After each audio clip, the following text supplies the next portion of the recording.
My name is Fred, and I thought nothing could ever hurt me more than losing my wife. I was wrong. The deepest cut came not from strangers, but from my own daughter, the very child I raised with love and sacrifice.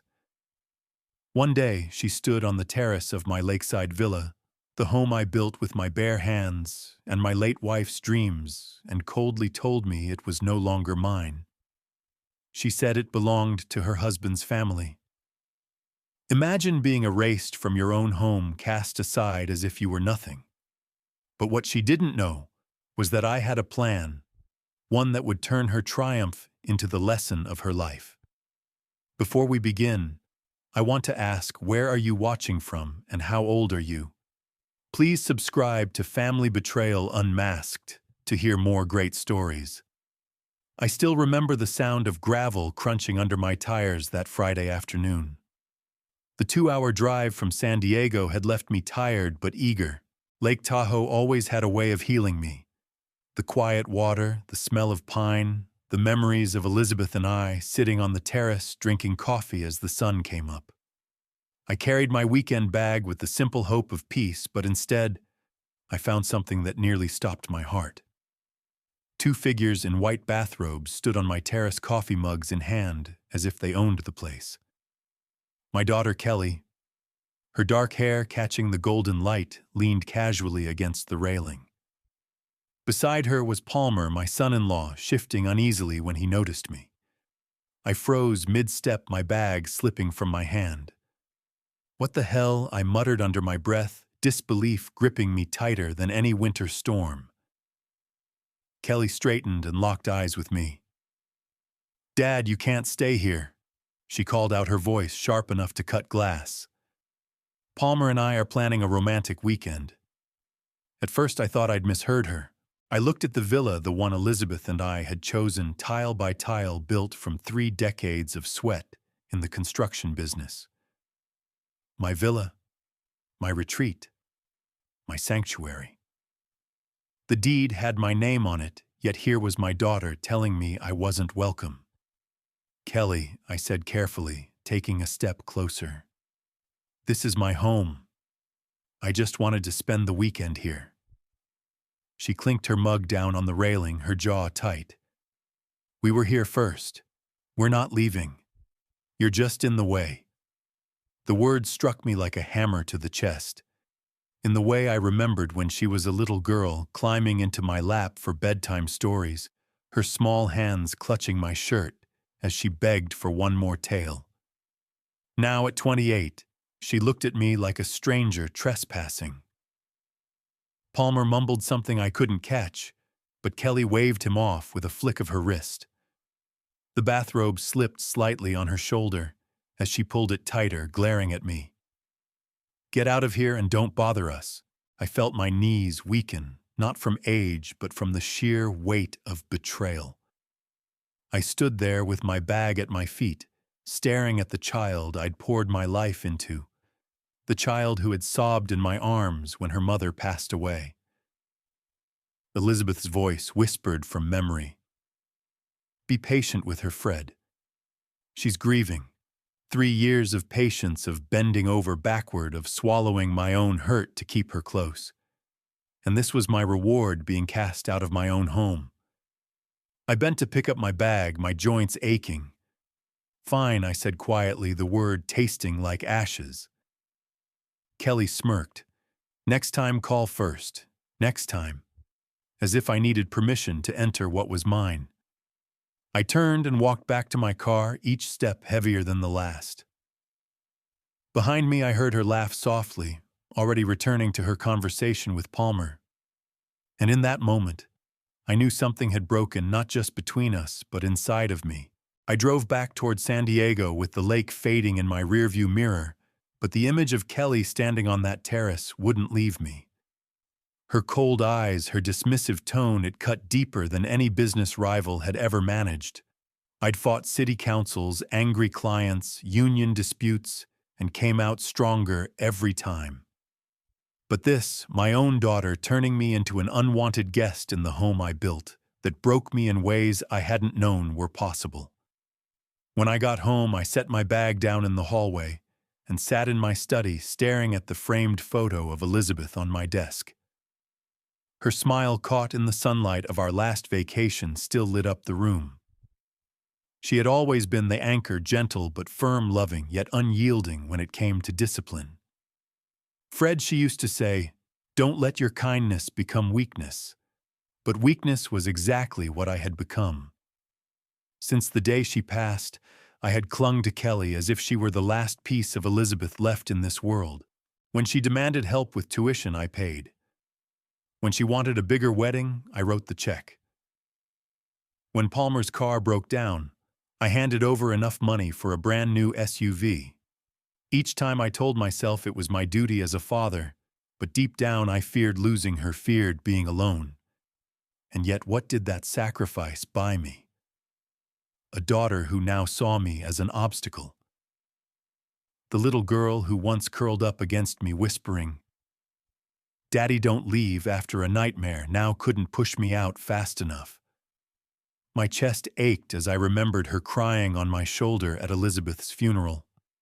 That day she clung to me like I was her lifeline. I thought grief would bind us closer. Instead, it had twisted into something darker: entitlement, resentment, maybe even contempt. I poured myself a cup of coffee and sat in silence, watching steam curl upward. 62 years old, and for the first time I felt every one of them. My knees ached, my shoulders sagged, but it was the ache in my heart that nearly broke me. I'd given Kelly 3 years of patience, just like Elizabeth asked. 3 years of forgiveness, excuses, bending over backward to explain away her coldness. But now it was clear patience had turned into surrender. I tried to make sense of it. Maybe Kelly had always been like this, and I just hadn't seen it. Or maybe grief had hardened her, turning her love into something sharp and selfish. Either way, the result was the same. She no longer saw me as her father, but as a resource. That night, I sat in my chair long after the coffee turned cold, staring into the darkness. For decades, I had prided myself on being a builder, a man who could create order from chaos, who could shape steel and stone into something lasting. Yet here I was, unable to build a bridge to my own child. I closed my eyes, Elizabeth's voice echoing once again, "Don't let your kindness become weakness." It was time I finally listened.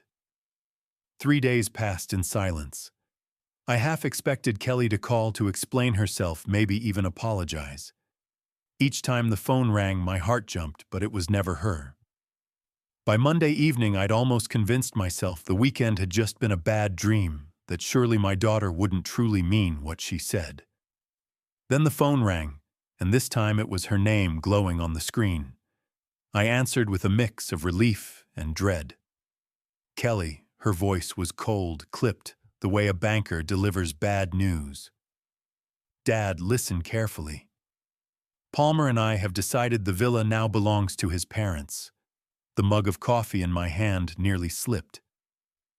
"What, Kelly? What are you talking about, Carl and Margaret Thompson? It's their home now. You're forbidden from going there anymore." My mouth went dry. For a moment, I couldn't even form words. "Kelly, have you lost your mind? You can't just take my property." "Actually, I can, and I am," she snapped. "You hardly use it anyway, and they need proper housing. They're family now, Dad. Real family. Unlike you, they'll appreciate it." Her words sliced deeper than any knife. Family now. After everything I had given her, after every late night and early morning building a business, so she could have the life Elizabeth and I dreamed of for her, she dared to tell me strangers were her family. "It's my villa."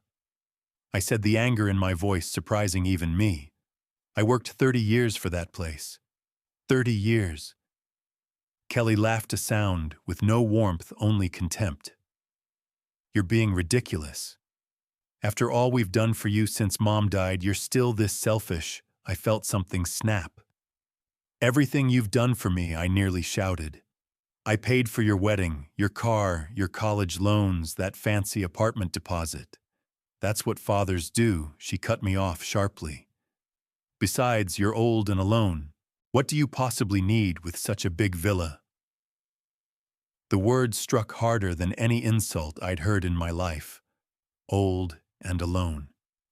She said it so easily, like it was the only identity I had left. My grip on the phone tightened until my knuckles turned white. For 3 years, I had excused her cruelty as grief. But this wasn't grief anymore. This was deliberate. Those are Palmer's parents, Kelly. Strangers to me, I said firmly. They're family now, she insisted. And unlike you, they'll show gratitude. Silence stretched between us, heavy and sharp. Then I heard my own voice steady in a way it hadn't been in years. No. What did you just say? I said no.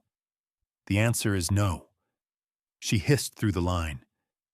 You can't say no to me, but I already had. For the first time in 3 years, I ended the call, not her. The phone sat silent in my lap while my heart pounded like a drum. Something had shifted permanently. I wasn't going to be her victim anymore. After hanging up, I sat motionless in my study, the quiet hum of San Diego's evening traffic drifting through the window. For the first time since Elizabeth's funeral, the silence didn't feel empty. It felt charged, alive with possibility. My daughter had crossed a line, one I should have drawn long ago, and now for once I wasn't going to step back. Her words replayed in my head like a broken record. You're old and alone. You don't need the villa. Each syllable burned, but instead of weakening me, they hardened something inside. I wasn't old. I was experienced. I wasn't alone. I still had Elizabeth's memory, my work, and the will to stand tall. And I most certainly needed that villa not because of its size or value, but because it was mine. It was the last place that still carried the echo of Elizabeth's laughter, the last corner of the world where her presence lived. I thought back to the man I once was. 30 years. Running construction projects, negotiating with city officials who tried to squeeze me, dealing with developers who thought they could undercut me, facing union leaders who played hardball. I hadn't survived all that by being weak. I had survived because I knew when to bend and when to steel myself. Somewhere along the way I had forgotten that. Grief had blurred my judgment. Love for Kelly had blinded me. But tonight, clarity returned like a hammer striking steel. I wouldn't let manipulation define me any longer. I poured myself another cup of coffee this time, not as a comfort, but as fuel. Sitting at my desk, I opened my laptop and began reviewing everything I knew about property law. California statutes, transfer procedures, documentation. It was knowledge I hadn't touched in years, but it came back quickly, the way muscle remembers work it once did every day. Elizabeth's picture sat beside me, her smile eternal, frozen in time. I touched the frame gently. You told me to be patient, I whispered. And I was. But patience isn't the same as surrender. Not anymore.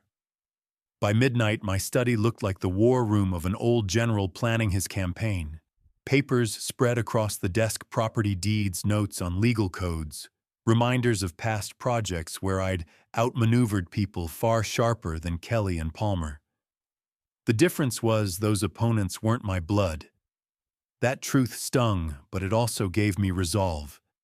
If Kelly wanted a war, she would get one, but it wouldn't be fought with shouting or begging.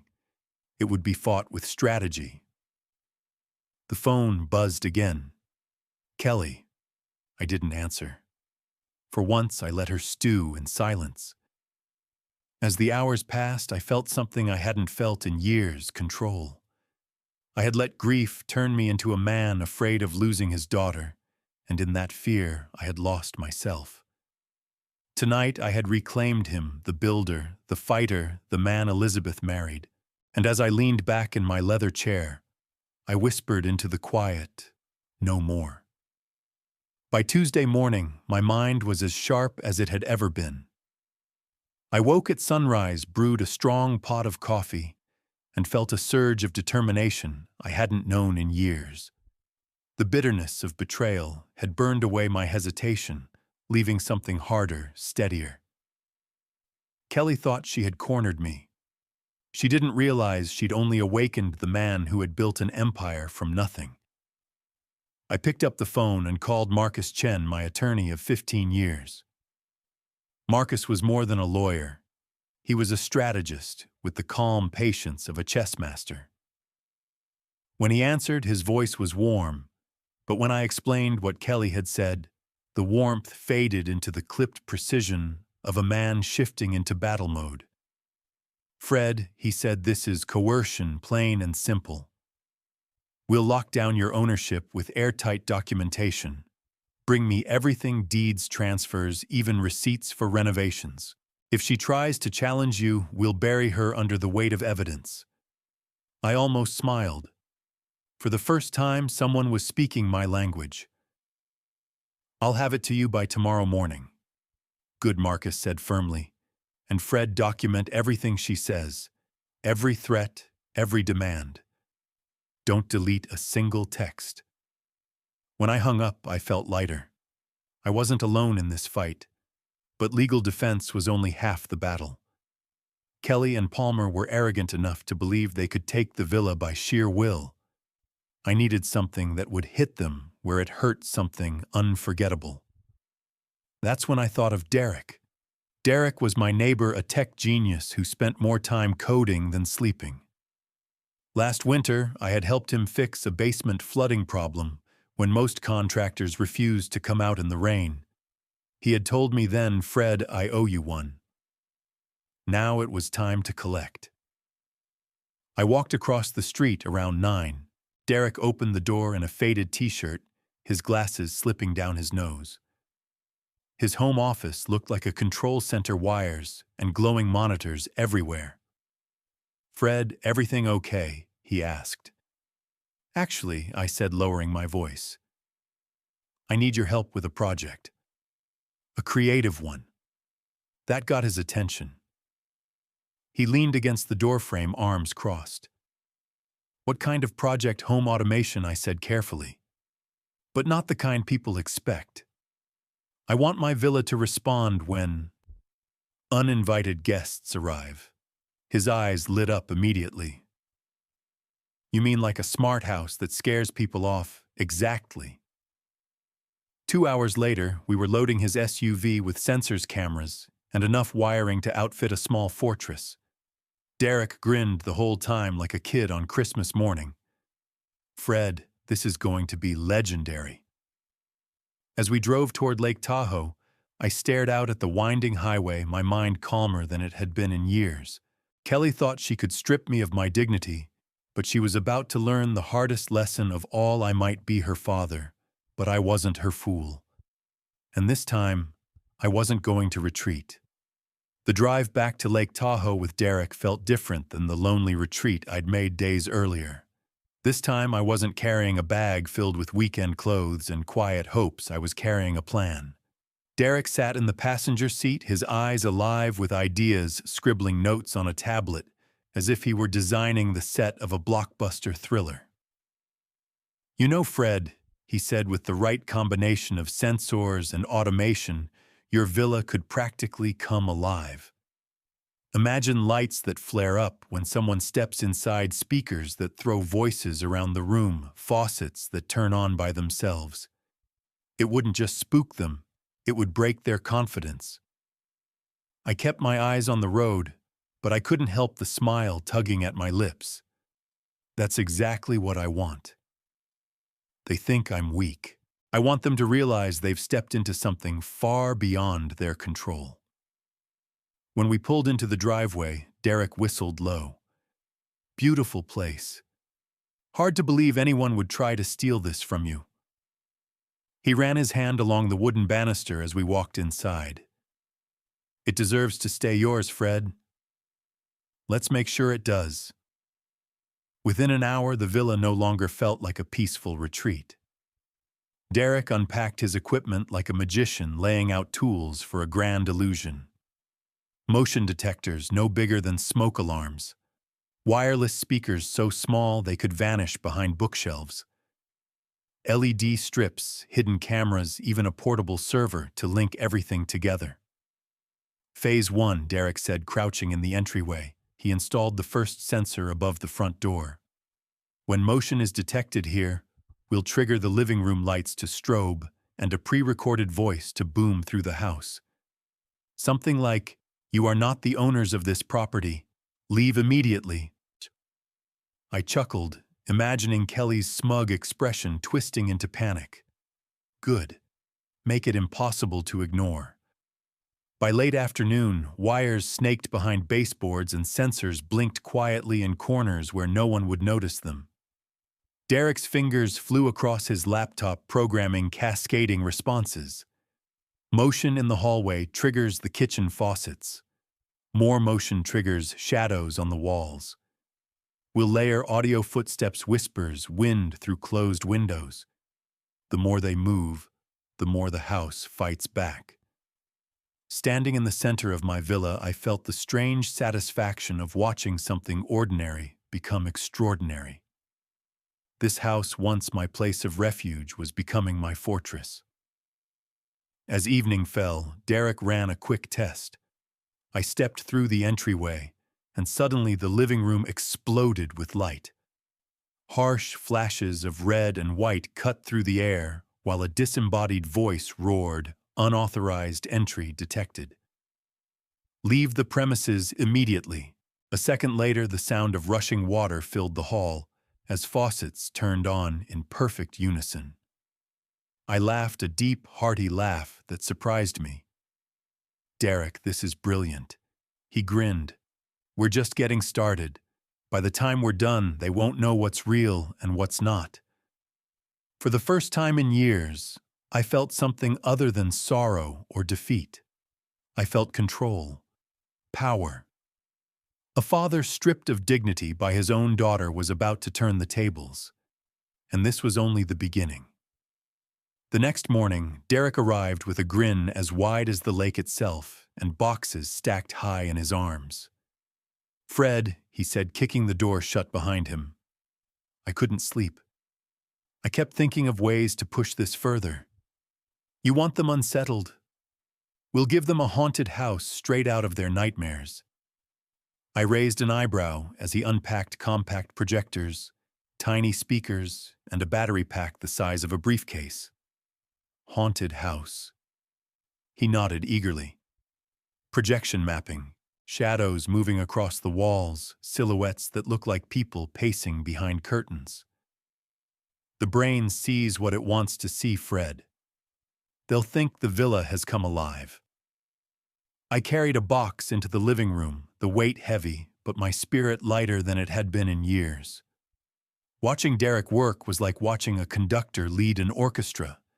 He placed the projectors high in the corners, calibrating them so that the flickering shapes shifted with the angle of light.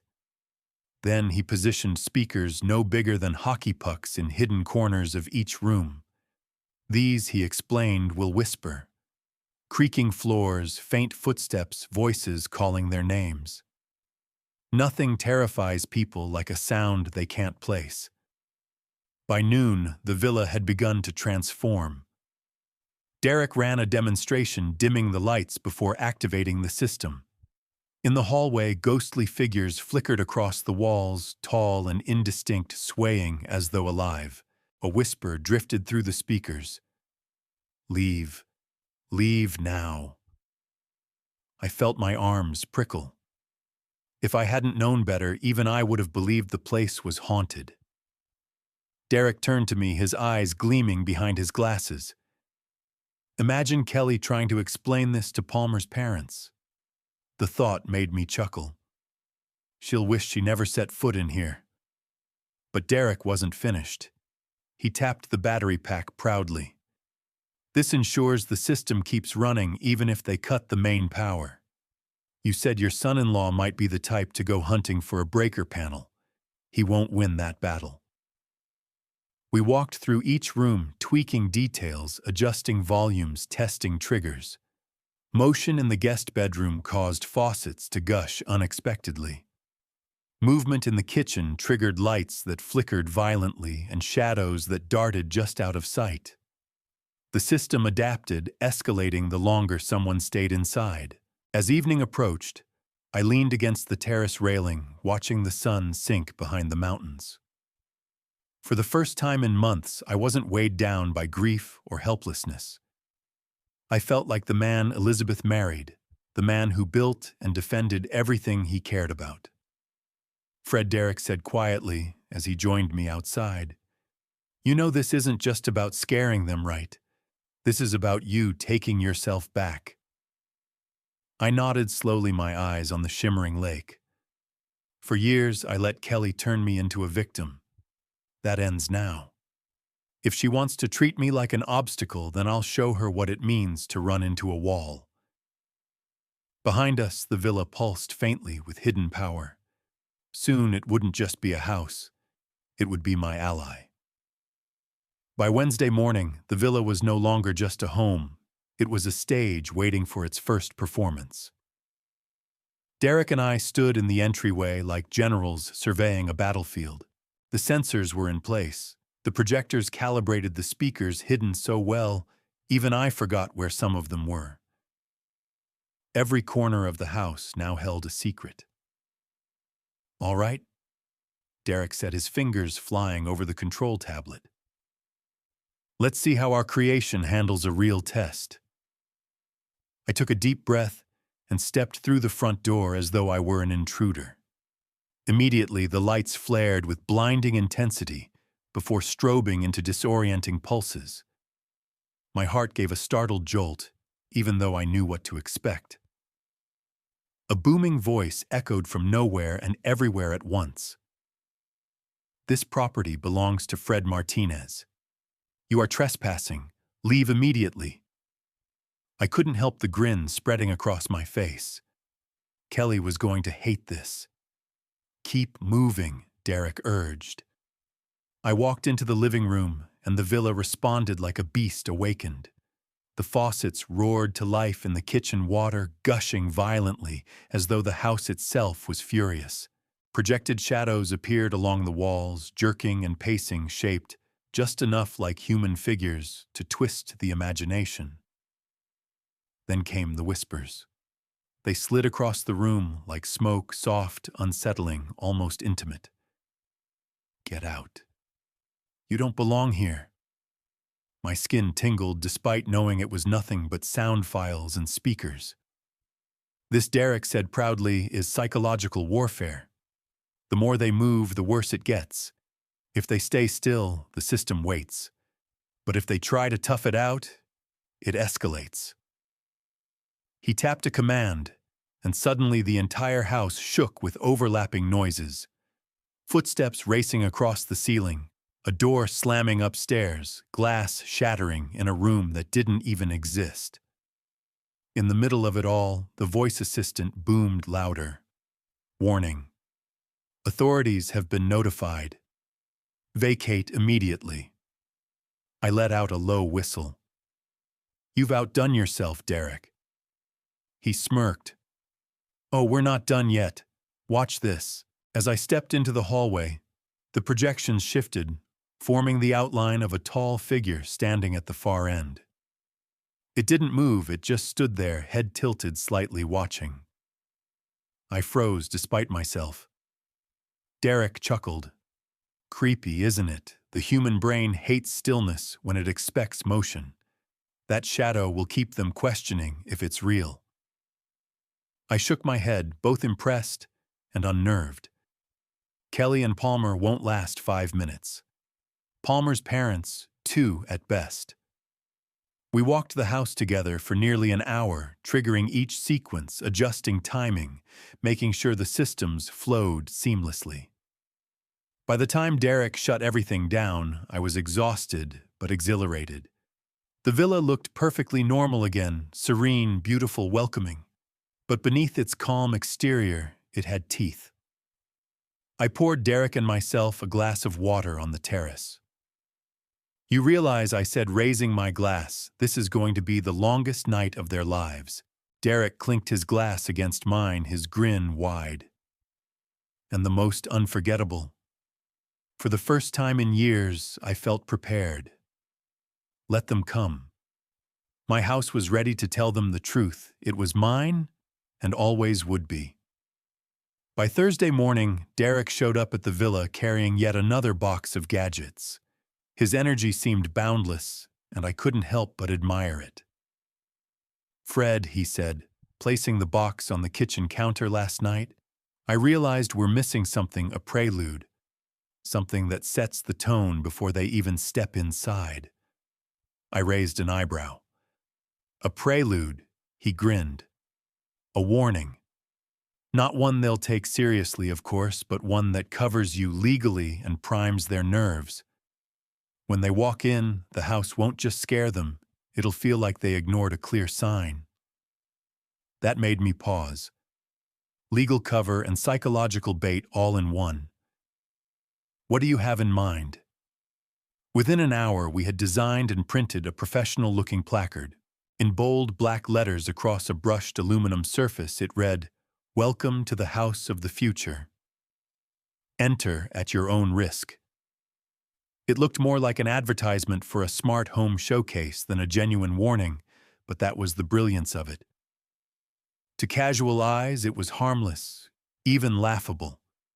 To those who crossed it and stepped inside it, would become a haunting memory burned into their minds. Derek mounted it beside the front door with meticulous care, drilling it securely into the wood. "If they rip it down," he said, dusting his hands, "that's even better. It shows contempt for boundaries, which makes what follows poetic." I stood back, arms folded, studying the gleaming sign. "Kelly will laugh at it. She'll dismiss it." Derek agreed, and by doing so, she'll walk straight into her own trap. The rest of the afternoon was spent layering final details. Derek installed a secondary set of speakers in the crawl space beneath the floor, designed to create the illusion of footsteps right under their feet. We added subtle vibrations to certain wall panels so that when triggered, they gave off a low rumble like the growl of something enormous moving unseen. "Fear," Derek explained, "isn't about what you see. It's about what you can't explain. If they can't trust their senses, they'll unravel fast." We tested everything again this time, with me pretending to be the intruder. The moment I stepped over the threshold, the sign at the door flashing in my memory, the lights flared, the voices began, and the shadows danced. In the living room, a faint rumble rolled through the walls, and then came the whisper, "You shouldn't have come." Even knowing it was fake, my chest tightened. I turned to Derek, who was grinning like a boy who'd just pulled off the ultimate prank. "This is cruel," I said, but there was no denying the satisfaction curling inside me. Cruel. Derek tilted his head. "No, Fred. This is justice. They tried to steal from you. You're giving them a lesson they'll never forget." As night fell, I walked out to the terrace. The lake shimmered under the moonlight, calm and endless, the perfect counterpoint to the storm I was preparing inside these walls. Elizabeth's voice echoed in my heart, "Don't mistake kindness for weakness." I whispered into the quiet night air, "I'm not weak anymore." By Friday evening, every detail was in place.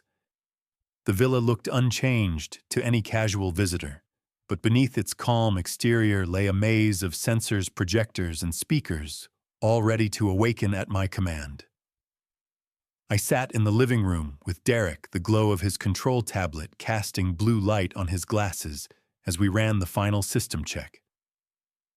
"Cameras are online," he said, swiping through feeds. "Front drive, terrace, entryway, living room, all bedrooms. You'll have eyes on everything from San Diego if you want." I leaned back in my chair, oddly at peace. "I'll watch," I said. "I need to see this." Derek nodded, grinning. "They won't last an hour." After he left that night, the villa was silent again. I walked through each room slowly, almost reverently. This had once been the place Elizabeth and I dreamed of, retiring to the quiet mornings, the evenings with a fire crackling, and her laughter filling the air. Now it had become my fortress, my line in the sand. Kelly had forced my hand, and this house would bear witness to my refusal to bow any longer. On Saturday morning, I drove back to San Diego. My hands gripped the wheel firmly, not with dread, but with purpose. For the first time in years, I felt like I was moving towards something rather than running away. In my study, I arranged the monitors. Derek had set up 3 screens glowing with live camera feeds from the villa. Beside them sat my phone connected to the remote control app. I stared at the empty terrace, the pristine driveway, the still waters of the lake in the background. In less than 24 hours, it wouldn't look so peaceful. Kelly and her entourage would arrive smug and entitled, ready to claim what was mine. And then the house would answer them. That night, I hardly slept. I lay in bed staring at the ceiling, listening to the hum of traffic outside my mind, running through every possible outcome. Would Kelly scream? Would Palmer try to act brave and fail? Would Margaret and Carl collapse under the weight of the unknown? I didn't know. But I did know one thing: they would never see me as weak again. When dawn broke on Sunday, I made myself a pot of coffee and settled into my study like a man taking his place in a command center. The monitors glowed with quiet images of my villa, the early light glistening on Lake Tahoe. The sign still hung proudly by the front door. Welcome to the house of the future. Enter at your own risk. I sipped my coffee slowly, steadying my breath. I wasn't nervous, I was ready. For years, I had been the grieving widower, the father desperate to hold on to his daughter at any cost. That man was gone. In his place sat a strategist, a builder, and yes, a father who had finally remembered his worth. As the clock ticked closer to the hour of their arrival, I whispered to Elizabeth's photo on my desk, "This time I won't let you down." At exactly 2:28 p.m. on Sunday, movement flickered across my monitor. A dark blue minivan turned onto the villa's approach road, its tires crunching on the gravel I'd laid down myself 20 years ago. My heart tightened, not with fear, but with anticipation. This was the moment Kelly had been building toward with her arrogance. Now it was my turn. The van rolled confidently into the driveway. Through the front camera, I saw Kelly step out first, dressed in casual weekend clothes, as if she already owned the place. She stretched her arms wide and looked up at the villa with a smirk that twisted my stomach. Behind her came Palmer, carrying himself with the clumsy assurance of a man who thought he was leading a victorious march. Then came his parents, Carl and Margaret, hauling bags and boxes like settlers arriving to claim new territory. They didn't look like guests. They looked like people moving in. Margaret clutched a large purse in one hand and a set of slippers in the other, already prepared to make herself comfortable. Carl grunted as he dragged a suitcase toward the steps, his eyes darting around as if measuring which part of my villa would suit him best. Kelly walked ahead of them, pointing toward the terrace. Even without sound, her body language told me everything. She was explaining which rooms they would take, gesturing like a realtor closing a sale. Palmer nodded beside her, proud of the gift his wife had stolen from her father. I leaned closer to the monitor, my pulse steady. Every movement they made triggered red dots across Derek's interface motion sensors, silently registering their steps. The villa was awake, waiting. They reached the front door, and for the first time Margaret seemed to hesitate. She stopped, squinting at the sign Derek had mounted. "Welcome to the house of the future. Enter at your own risk."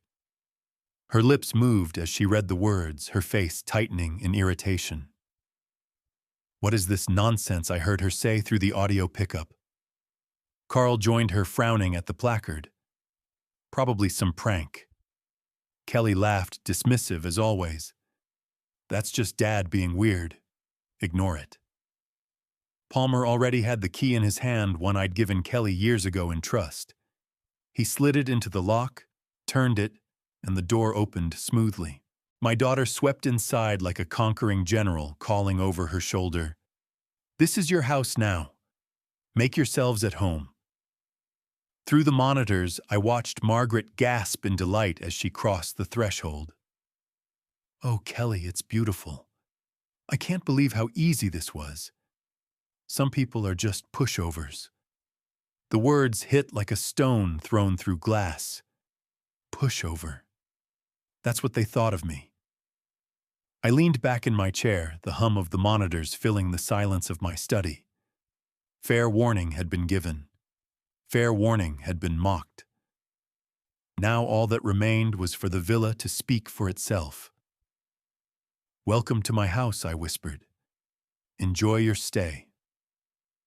I waited until the monitors showed them scattered across the house before I touched the screen of my phone. One press of my finger, and the villa came alive. It began with the lights. The living room flared so brightly the cameras nearly whited out, then plunged into strobing pulses of red, blue, and harsh white. Palmer dropped the box he was carrying, startled by the sudden blaze. Margaret clutched her chest, her mouth opening in a silent gasp before she cried out, "Carl, what's happening?" The first voice message triggered booming through the hidden speakers with the authority of a judge. "This property belongs to Fred Martinez. You are trespassing. Leave immediately." Kelly froze in the entryway, her eyes darting wildly as though she expected me to step out from the shadows. Instead, the house answered her again. "Unauthorized entry detected. Vacate the premises now." Carl stumbled back toward the door, but Palmer tried to laugh it off, his voice thin with forced bravado. "It's just some smart home thing. Probably Dad messing with us. Don't panic." But the villa wasn't finished. The faucets erupted in the kitchen, water gushing like a broken dam cascading over the counters.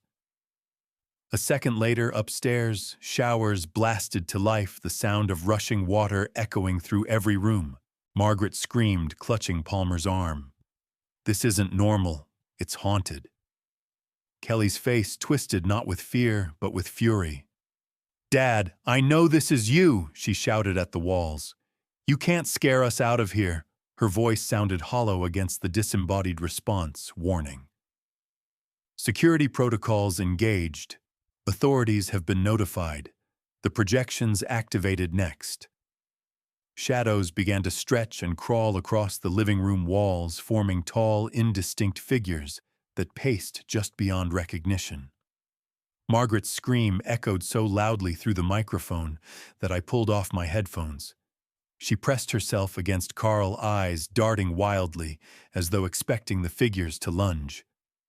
Palmer tried to find the breaker darting toward the hallway. The camera in the utility room caught him yanking the panel door open, only to freeze when he saw the hidden backup battery glowing steadily. He cursed under his breath and slammed the door shut. "It won't turn off," he yelled. The whispers followed, soft, slithering, impossible to locate. "Get out. You don't belong. Leave." They wove around the family, seeping into every corner of the house. Carl staggered, his face pale as chalk. "This place is possessed." But Kelly still refused to yield. She stood in the hallway, hair flying with each strobe of light, shouting, "It's just tricks." None of it's real, yet even her defiance cracked when the figure appeared. A tall black silhouette at the end of the corridor, still and silent, head tilted, as if watching her. She froze, her bravado faltering. "Palmer, do you see that I see it?" He whispered, his voice breaking. I leaned back in my chair, watching it all unfold. The house was no longer just a building. It was a teacher, and its lesson was simple: I was no pushover. The more they moved, the more the villa responded. Every sensor lit up on my monitor like a battlefield map, each frantic step triggering another wave of chaos. Palmer dragged Kelly toward the living room, shouting that they needed to regroup. But the moment they entered, the shadows surged across the walls, twisting and stretching as if alive. Margaret clutched Carl's arm, her voice rising into hysteria. "This house doesn't want us here. Can't you hear it? It's telling us to leave." Carl, sweating and trembling, tried to steady her, but his own voice quavered. Maybe it's some kind of prank." But the whispers drowned him out, crawling through the speakers like icy fingers. "You shouldn't be here. You don't belong. Get out while you can." Palmer spun in a circle, his face bathed in the strobing lights, his confidence dissolving. "Where's it coming from? Where's the sound system?" He yanked cushions from the sofa, ripped open cabinets, desperate to find a speaker that wasn't there. Every second, his search grew more frantic. Kelly, her hair tangled and her eyes wide, shouted above the noise. "Dad, stop this, you're sick." Her accusation made me laugh bitterly in my study. I hadn't stepped foot in that house since Friday. The villa was teaching her a lesson all on its own. Suddenly, the faucets activated again. Water poured down the kitchen counters, splashing onto the floor. The camera feed showed Margaret slipping, nearly falling, her scream piercing the air. Carl caught her just in time, but the terror on his face said everything. This was no prank. This was war, and they were losing. Palmer tried the front door. I watched through the monitor as he twisted the handle, pulling with all his strength. Derek's program delay kicked in 30 seconds of locked resistance. Palmer rattled the door like a trapped animal. "It won't open. It's locking us in." The projection in the hallway shifted, the tall silhouette taking a slow step forward before vanishing into the wall. Kelly staggered back, her bravado breaking. "Palmer, this isn't possible. Houses don't do this." Margaret sobbed uncontrollably, clutching Carl like a child. "We have to get out, Carl. We have to." Even Carl's steady mask cracked. "Palmer, get us out of here. Now." The villa escalated just as Derek had designed. The whispers turned to shouts, the shadows to frenzied shapes clawing across the walls. Water thundered through the pipes, pounding in the bathrooms upstairs. Every light in the house strobed at once, creating a disorienting blur of color and shadow. From my chair, I could see it all, their wide eyes, their frantic movements, their belief in control, collapsing like sand under a tide. Kelly stumbled to the center of the living room, turning in circles, her arms out, as though to fight shadows she couldn't touch. For the first time, her voice cracked, not with anger, but with something closer to fear. "Dad, please, make it stop." I leaned closer to the monitors, my jaw set. No, Kelly, not this time. Through the monitors, I watched as panic gave way to desperation. Palmer yanked at the front door again, sweat dripping down his face as the lock resisted just long enough to squeeze terror into their chests. The program delay ticked down, then finally released. But by then, Margaret was shrieking, convinced they were trapped forever. "Try the windows," Carl shouted, his voice breaking under strain. He stumbled to the nearest one and pushed. It slid open easily because Derek and I had designed it that way. Freedom dangled just within reach. Yet when Carl stuck his head out, the speakers whispered softly in his ear, "We're watching you." He jerked back like he'd touched fire, slamming the window shut and muttering, "It's alive. This place is alive." Kelly tried to rally them, her voice raw. "It's just Dad. He's behind this. Don't let him win." But even as she said it, her hands trembled and her eyes darted at every flicker of shadow. For the first time in years, her certainty was gone. Palmer dragged her toward the breaker again, determined to fight. The cameras caught him yanking open the panel and pulling the switch with triumph only for the backup batteries to hum silently to life. The lights never faltered. The whispers never ceased. The villa answered with another booming proclamation. Unauthorized occupants will be removed. That broke Margaret completely. She fell to her knees, sobbing into her hands. It's cursed. This house is cursed. Carl crouched beside her, rocking her like a child, his face pale and broken. Upstairs, the projections began their final dance. Tall, twisted figures moved across the bedroom walls, swaying like mourners at a funeral. The sound of footsteps creaked overhead, though the ceiling camera showed no one there. Kelly spun, shouting at the empty air, "Show yourself." Her voice cracked into a plea. Please, just stop, but the villa was relentless. By 3 a.m., the four of them were scattered, exhausted, and terrified.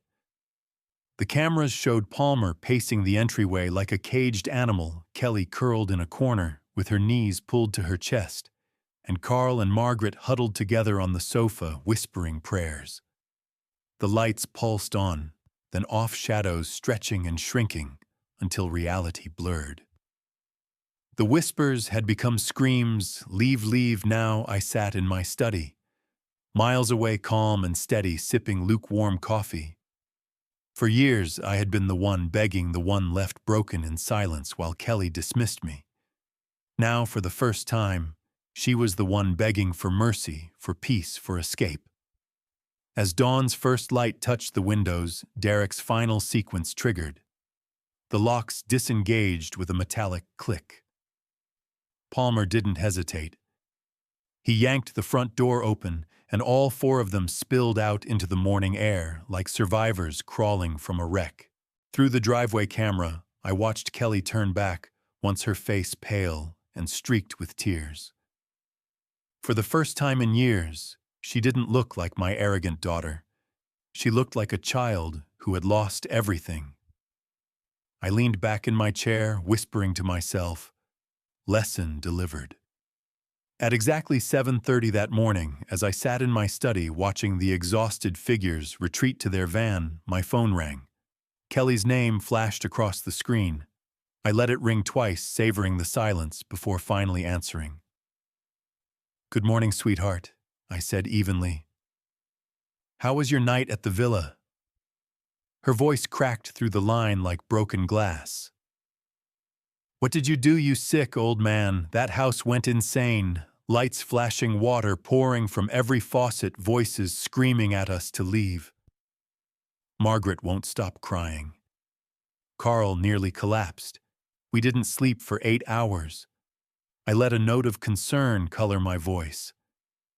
"That sounds terrifying, Kelly. Did you call anyone for help?" "We called the police," she shouted. "They came at dawn, looked everywhere, found nothing. They said it must have been some kind of technical malfunction.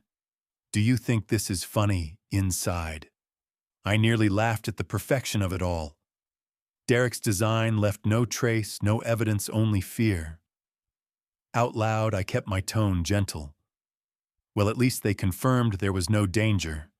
Probably just a power surge or some glitch in the system. "Don't play dumb with me," Kelly hissed. "I know it was you.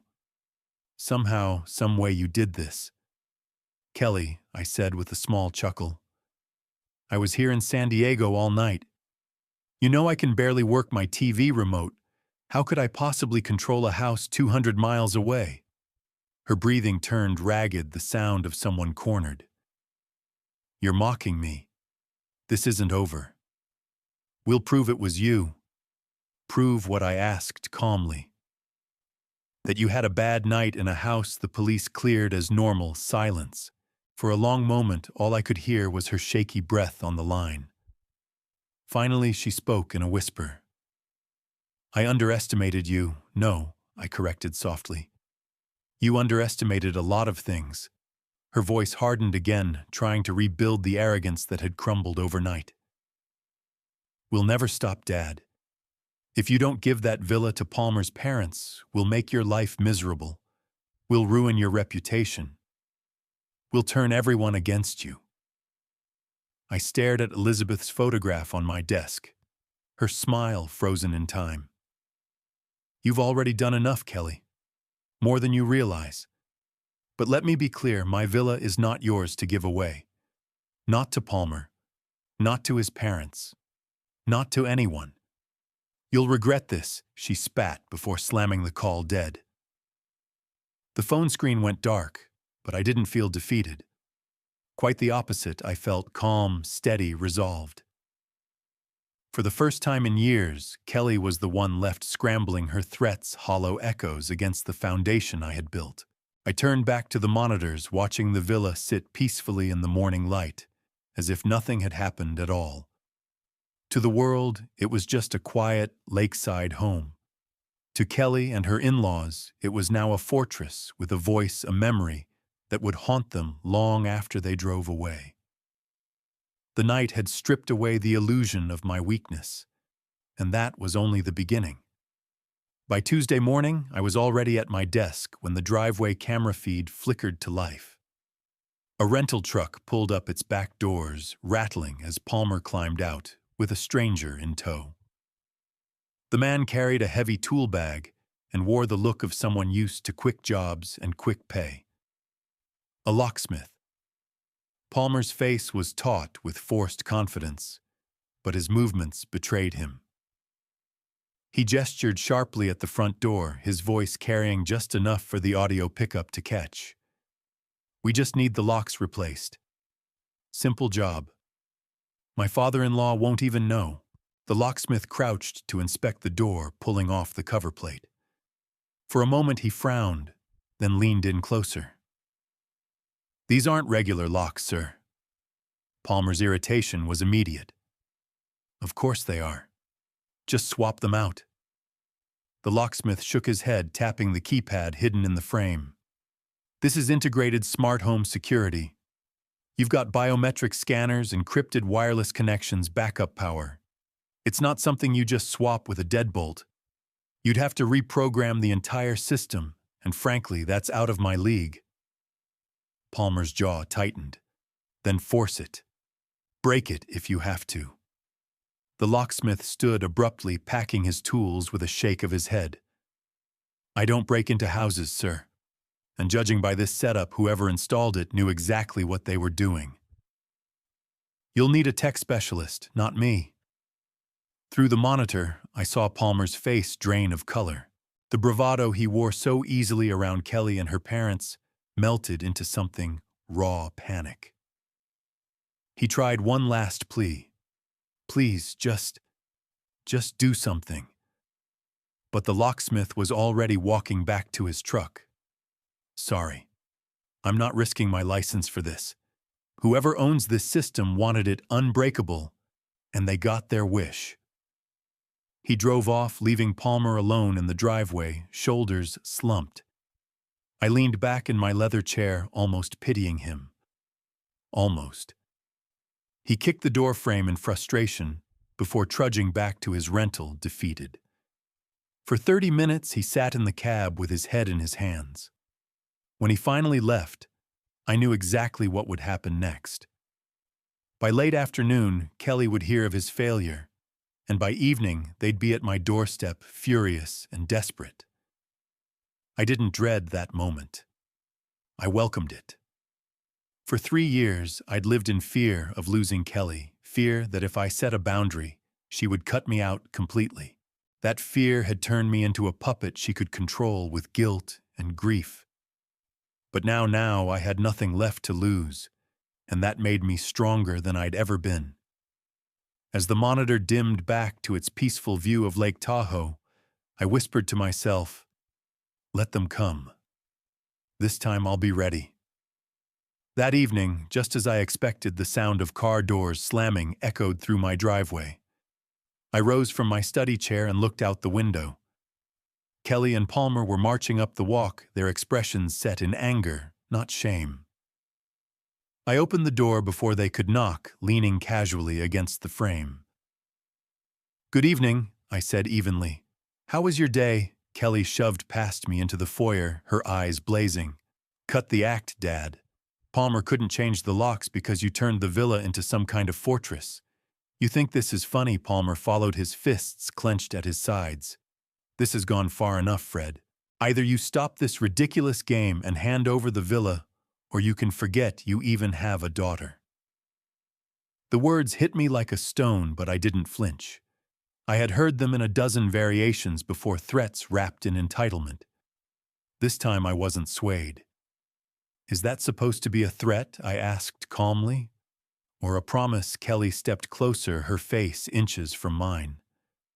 We'll find a way to prove what you did.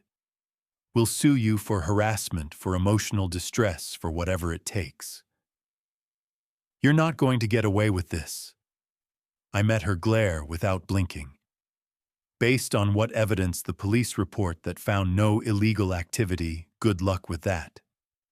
Her voice cracked with frustration. You know you did it. Somehow you orchestrated that nightmare, and we'll prove it. Palmer shifted tactics, his tone softening into false reason. Fred, come on. Be reasonable. You're old and alone. What do you really need with such a big villa? My parents need it more than you do.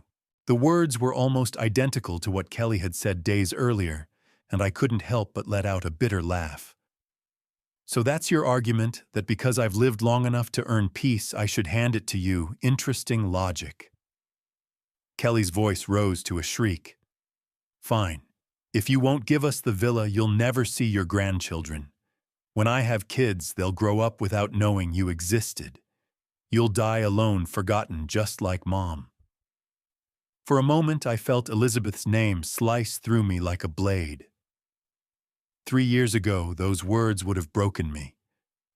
But tonight, they only confirmed what I already knew. Kelly's love had turned into a weapon she wielded carelessly. I straightened my voice, low and steady. The same way you forgot to ask permission before giving away my villa, Kelly, threats don't work on me anymore.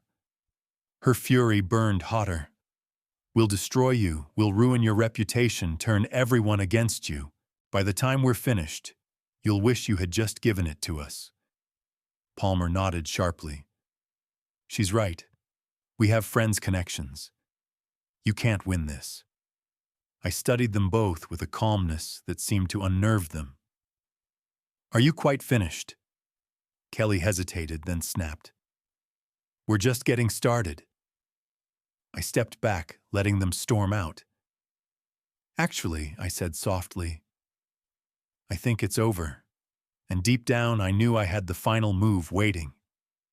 Wednesday morning, I walked into Bradley Walsh's conference room with the calm of a man holding every card in the deck. Bradley had been my notary for 15 years, a professional who valued precision as much as I did. Legal documents lay neatly arranged across the polished mahogany table, waiting like loaded weapons. At 10:00 sharp, the door burst open. Kelly swept in first, her heels striking the floor like gavel blows, Palmer right behind her, his face twisted with determination. Carl and Margaret trailed after them, looking both hopeful and weary, as though Sunday's terror still clung to their bones. Kelly dropped into the chair across from me, her eyes locked on mine. All right, Dad. We're here to resolve this villa situation once and for all. No more games. Palmer leaned forward aggressively. Just sign the transfer. Give the property to my parents and we'll all move on.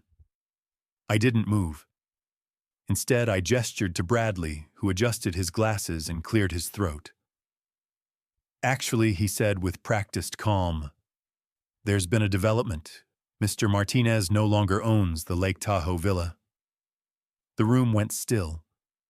Kelly blinked, her mouth opening and closing before she managed. What are you talking about? Bradley slid a document across the table. On Monday morning, Mr. Martinez legally transferred ownership of the villa to the Second Chance Foundation for Homeless Assistance. The transfer is complete, binding, and irrevocable. Palmer's confident posture crumbled.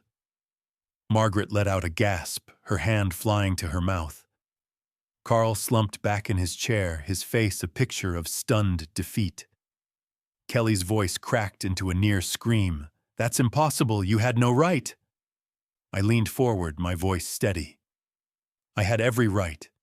It was mine to give, and now it belongs to a charity that will actually appreciate it." Palmer stammered. "But we made plans. Kelly said it was ours. Bradley cut him off.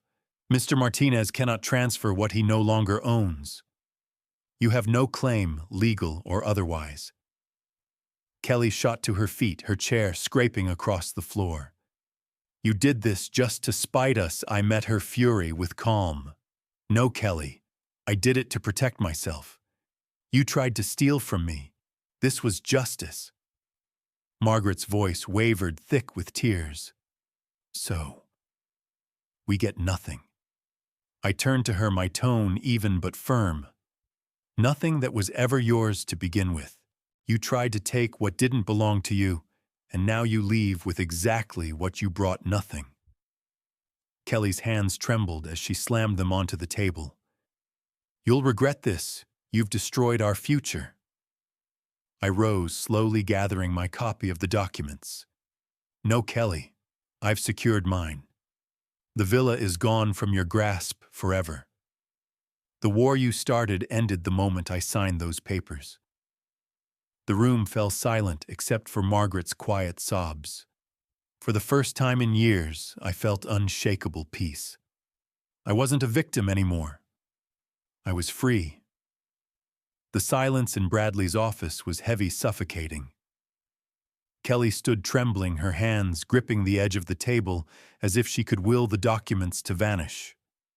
Palmer sat frozen, his jaw slack, the confident mask he always wore gone. Margaret sobbed quietly into a tissue Bradley offered, while Carl stared at the floor like a man realizing the ground beneath him had given way. "When did you do this?" Kelly's voice cracked raw with disbelief. "Monday morning," I said evenly. "Right after your unforgettable night at the villa. Before you stormed into my home, before you threatened me, before you promised to erase me from your life, I had already made sure you couldn't touch what was mine."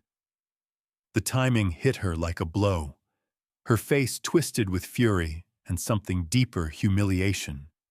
"You planned this all along," she hissed. I shook my head slowly. "No, Kelly. I planned to protect myself. Your greed made the rest necessary." Palmer slammed his hand against the table, his voice desperate. "You can't do this. We counted on that villa. My parents will have to make other arrangements." I cut him off sharply. "The same way you expected me to. Only now the villa serves a greater purpose. It will house families who've lost everything, people who actually know what gratitude means." Margaret lifted her tear-streaked face. "But where will we go?" Her voice was fragile, like porcelain on the edge of shattering. "You'll go wherever you can," I replied.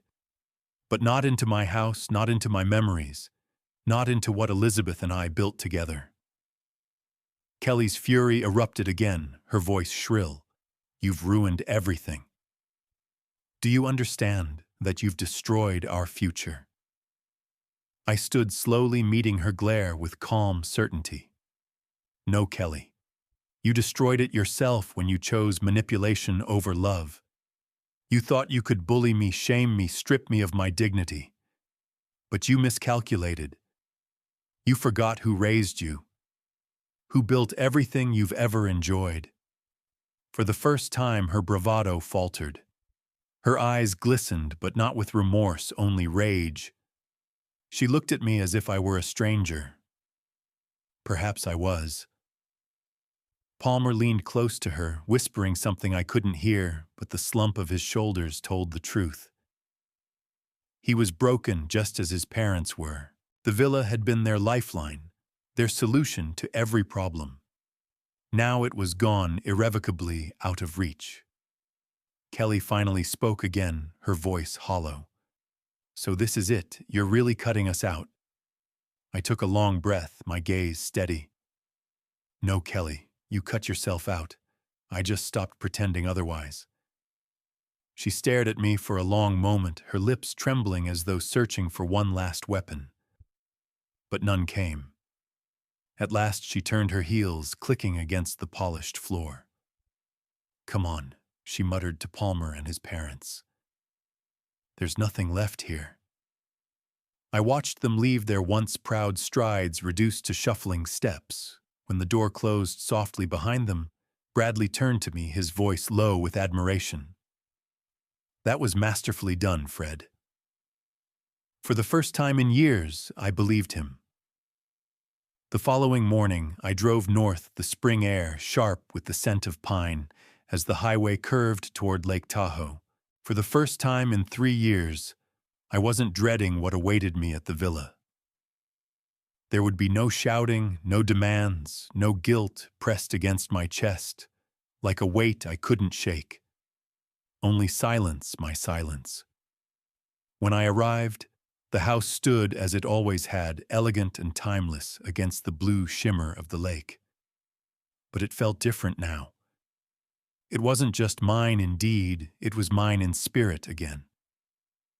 I unlocked the door with steady hands and stepped inside. The villa greeted me not with chaos, but with peace. I spent the morning dismantling Derek's system piece by piece. The cameras came down first, followed by the sensors tucked neatly into corners. The speakers hidden in vents and walls, the projectors casting shadows one by one. I packed them into boxes. The house didn't need to remain a battlefield. Its war had already been fought and won. By noon, the villa looked ordinary again. No blinking lights, no whispers waiting in the walls, just hardwood floors, the scent of cedar, and the faint echo of Elizabeth's laughter lingering in the rooms. I made coffee in the same machine that had witnessed Sunday's storm and carried my mug to the terrace. The lake stretched before me, calm and eternal. Sunlight glimmered on its surface like 1,000 small promises. I sat in Elizabeth's favorite chair and let the warmth of the cup seep into my hands. For the first time since her death, I felt something close to contentment. I thought about Kelly not as the little girl who once called me daddy, but as the woman who had stood across from me, declaring my property hers to give away. Grief had blinded me for years, convincing me that patience and surrender were the same as love. But now I understood. Kindness without boundaries isn't kindness, it's weakness. Elizabeth would have agreed. She had always been the firm one, the one who balanced my soft heart with her steel. "Don't mistake patience for permission," she once told me, after a business partner tried to undercut me. I realized now I had ignored that wisdom with our daughter. The villa wasn't about wealth or pride, it was about respect. And by protecting it, I had finally reclaimed my own. My phone buzzed on the table beside me. Kelly's name flashed across the screen again. For a long moment, I watched it ring. Then I turned the phone over, letting it fall silent. Some lessons don't need answering. The water rippled gently as a breeze swept across the lake. I raised my cup in a quiet toast. To Elizabeth, to peace, and to the man I had finally remembered how to be. I wasn't old and alone. I was seasoned and free, and no one, not even my daughter, could take that away again. Looking back, I see now that the battle for the villa was never about bricks, wood, or lakefront views. It was about something far more important, self-respect. For 3 years, I let grief convince me that giving in to Kelly's demands was love. I believed patience would heal her, that money and sacrifice could fill the void Elizabeth's passing left behind. But patience turned into permission, and permission turned into exploitation. By standing firm, I discovered the truth: love without boundaries is not love at all. It's surrender. Parents, no matter how deeply we care for our children, must remember that sacrifice doesn't mean erasing ourselves. When respect is lost, love becomes a weapon, and family turns into strangers. I didn't win by keeping the villa. I won by letting it go, giving it to a cause that would truly value it, and reclaiming the dignity I had nearly forgotten. Kelly lost her chance to control me, but I regained something far greater: peace. So I ask you, those listening, now, have you ever faced betrayal from the very people you sacrificed the most for? Did you learn, as I did, that sometimes saying no is the greatest act of love for yourself? Share your story with me in the comments. If this tale spoke to you, please like, subscribe, and share. Because kindness without self-respect is not kindness, it's weakness. And I, at long last, chose strength.